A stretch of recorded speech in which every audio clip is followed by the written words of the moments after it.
नमस्ते बच्चों, 7वीं कक्षा में मैं रजनी मैम आपका स्वागत करती हूँ। बच्चों, पिछली वीडियो में मैंने आपको फूल और कांटे इस कविता का गायन सिखाया। इस वीडियो में मैं आपको इस कविता का अर्थ स्पष्ट करने वाली हूँ। बच्चों, हम कविता की ओर बढ़ने से पहले मैं आपसे एक शिकायत करना चाहती हूँ। एक शिकायत है मेरी कि मुझे यह समझ में आया है कि आप लोग ये वीडियो पूरी तरह नहीं देखते हैं। तो जो ये वीडियो स्टडी वीडियो जो हैं बड़ी मेहनत से आपके टीचर्स ने आपके लिए बनाए हैं, तो आपको इसको बार बार देखना है, समझना है, पढ़ना है।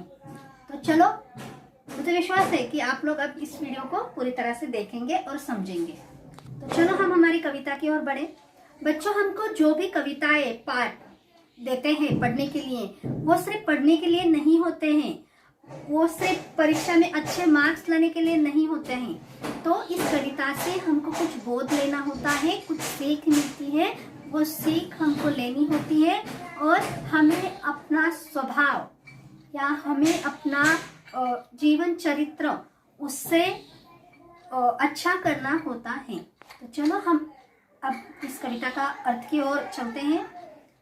बच्चों, जो फूल और कांटे ये कविता है हमारी, वो उसे लिखा है हरि और जिनका नाम है अयोध्या सिंह उपाध्याय। और उन्होंने ये जो कविता दी है उसमें मनुष्य स्वभाव का वर्णन किया है कि मनुष्य स्वभाव किस तरह से बनता है, किस पे निर्भर होता है, वो हमको इस कविता में समझा दिया है। मैं कुछ पंक्तियां पहले पढ़ूंगी और उसके बाद उस पंक्तियों का अर्थ मैं आपको स्पष्ट करके दिखाऊंगी। चलो मैं पढ़ती हूँ। हे जन्म लेते जग में एक ही है पौधा, उन्हें है पालता।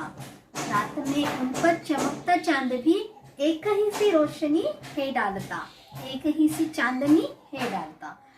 तो इन 4 पंक्तियों का अर्थ मैं अब आपको स्पष्ट करने वाली हूँ कि जो फूल होते हैं और जो कांटे होते हैं एक ही जगह में जन्म लेते हैं, एक ही पौधे पे आते हैं, एक ही पौधा उन्हें पालता है।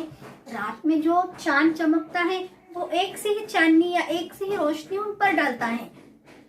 आगे देखेंगे, मेह उन पर है बरसता एक सा, एक सी ही उन पर हवाएं हैं बही, पर सदा ही यह दिखता है हमें, ढंग उनके कज़े होते नहीं। देखो, मेह मतलब आकाश, मेघ एक ही से पानी उन पे बरसाता है, एक ही सी हवाएं जो बहती है, एक ही हवाएं उन पे बहती हैं। चाहे वो फूल हो चाहे वो कांटे हो, वो ये नहीं सोचती है, हवाएं, मेघ, चांद या पौधा ये नहीं सोचता है कि ये तो कांटे हैं, इन पे हम नहीं बरसाएंगे पानी, ये फूल है, इनको हम ज्यादा हवाएं देंगे, इसे नहीं सोचते बच्चों। तो ये जो हवाएं हैं, मेघ है, एक पौधा उनको पालता है, चांद अपनी रोशनी उन पे फैलाता है, दोनों के साथ वो समानता से ही पेश आते हैं। पर इतनी समानता होने के बावजूद भी उनके ढंग, उनके स्वभाव, उनके वैशिष्ट्य, उनके गुण एक जैसे होते नहीं। तो देखते हैं कैसे होते हैं फूलों के गुण और कैसे होते हैं कांटों के गुण। छेद कर काटा किसी की उंगलियां, फाड़ देता है किसी का वर वसन, प्यार डूबी तितलियों के पर कतर, भोर का है वेद देता शाम तक। इन 4 पंक्तियों में हमें कांटा कैसे बर्ताव करता है ये बताया गया है कि जो कांटा होता है वो छेद देता है उंगलियां। कोई फूल लेने जाता है तो कांटा छुप जाता है उनकी उंगलियों में और छेद कर देता है। तितलियां जो फूलों पर महक रही होती है, चहक रही होती है, उन तितलियों को भी पर वो फाड़ देता है। जो भौर होता है, भंवरा, उसका भी शाम तन, काले रंग का शरीर, वो कांटा उसमें छेद कर फाड़ देता है। अब फूलों के बारे में बात करते हैं। फूल लेकर तितलियों को गोद में, भौर को अपना अनूठा रस पिला, निज सुगंध और निराले रंग से है सदा देता कली जी की खिला। देखो, कांटे कैसे परेशान करते हैं और फूल क्या करते हैं, फूल लेकर तितलियों को गोद में, फूल तितलियों को अपनी गोद में लेते हैं, भौर को अपना अनूठा रस पिला, भौर यानी भंवरा, उनको अपना रस पिलाते हैं। निज सुगंध और निराले रंग से, अपनी निराली जो सुगंध होती है, निज मतलब स्वतः की, स्वयं की जो सुगंध होती है वो इन भौर को देते हैं, इन तितलियों को देते हैं, यहाँ वहां से जो गुजरता है उनको सुगंध देते हैं।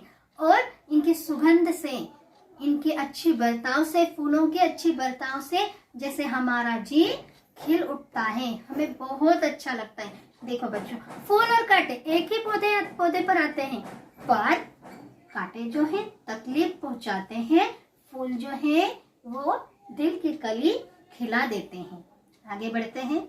है कटकता एक सबकी आंख में, दूसरा है सोता सूर्य शीश पर। किस तरह कुल की बड़ाई काम दे, जो किसी में हो बड़प्पन की कसर। तो इस पंक्तियों का अर्थ ये है कि फूल और कांटे एक ही कुल में पैदा हुए हैं, एक ही जाति के हैं, एक ही पौधे पर हैं, एक ही हवाएं, एक जैसी हवाएं उन पे बहती है, चांद एक सी रोशनी डालता है, पर इस फूल का कोई मतलब नहीं है, एक जैसे फूल का एक जैसी परिस्थितियों से कोई मतलब नहीं है, क्योंकि एक जो कांटा है सबकी आंखों में खटकता है, क्योंकि वो लोगों को तकलीफ पहुंचाता है। दूसरा है फूल जो सूर्य शीश पे सोता है, अच्छाई जो अच्छाई करता है। और किस कुल में पैदा हुए हैं, एक जैसे कुल में पैदा हुए हैं, कोई मतलब नहीं रखता है।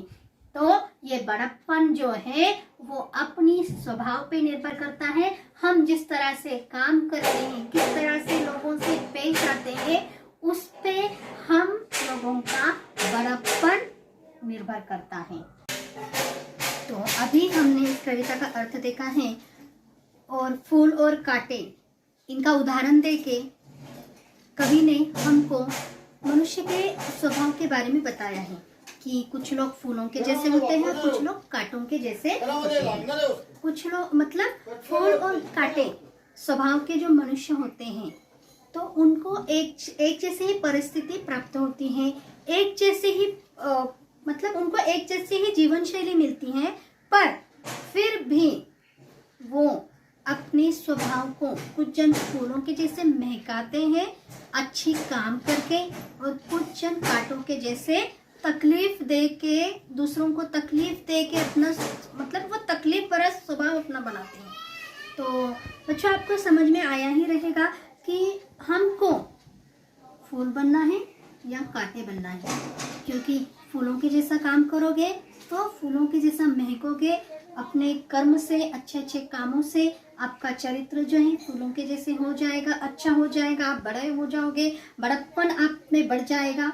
और कांटों के जैसे अगर आप काम करते हो, बुरी बात करते हो, बुरा बर्ताव करते हो, लोगों को तकलीफ पहुंचाते हो, तो ये कोई मात्रा नहीं रखेगा कि आप कांटे होकर या कांटे का स्वभाव होकर बड़ी जाति में, बड़ी कुल में पैदा होने से कोई फर्क नहीं पड़ेगा।